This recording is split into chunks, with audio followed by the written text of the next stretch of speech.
Oy, Helen. Sa susunod, kailangan mo na sumama sa akin, ha? Kailangan mo na magtrabaho. Huwag kayong mag-alala. Makakahanap din ako ng trabaho. Naku. Ito naman, nagmamalinis pa. Eh, alam ko namang nasa loob ang kulo mo, eh. Ano ba naman, Ruby? Ang aga-aga!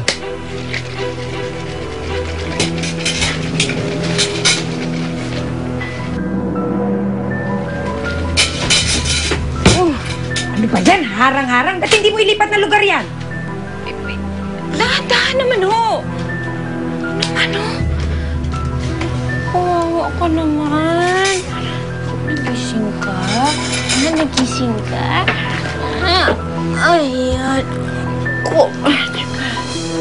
Masarap pansinin niyo sa tulog ako. Mainit si Ninyo, ha? Ha? Naku, tay. Kailangan natin siyang dalhin sa ospital. Ang taas ng lagnat niya, eh.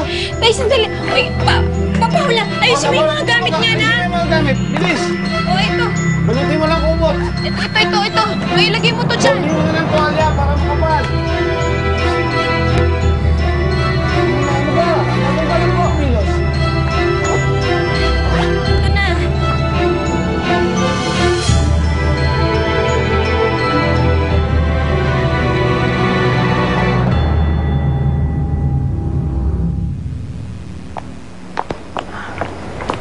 Gwyneth, sandali.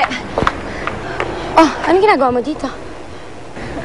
Gwyneth, pinuntahan kita sa inyo. Sabi nandito ka daw.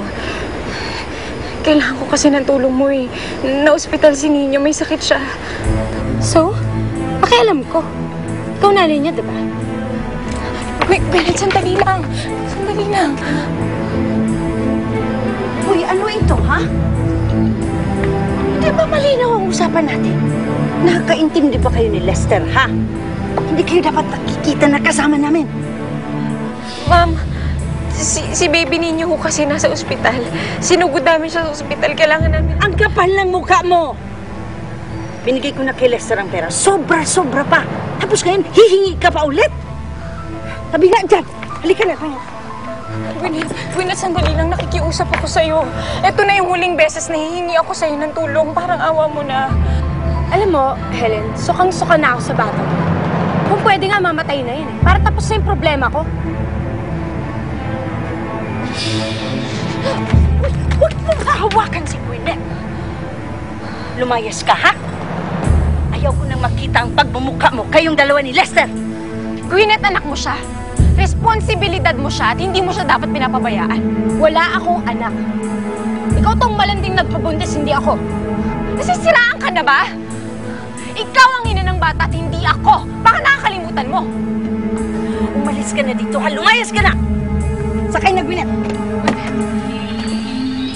Gwyneth, sandali. Sandali lang. Buksan mo to, sandali lang.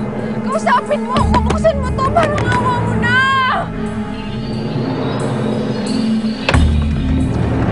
O, sige. Total, sabi mo naman hindi mo anak yung bata. Pwede mo siya dalhin sa ospital, tapos iwan mo na lang siya doon. Huwag mo na siyang balikan, ha? Promise, hindi ako magagalit sa'yo. Bahalang araw. Pagsisisihan kita ng ginagawa.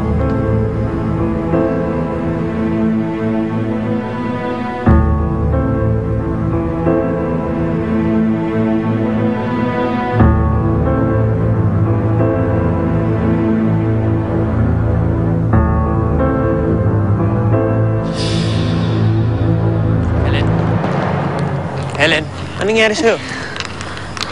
Oh, bakit ka umiyak?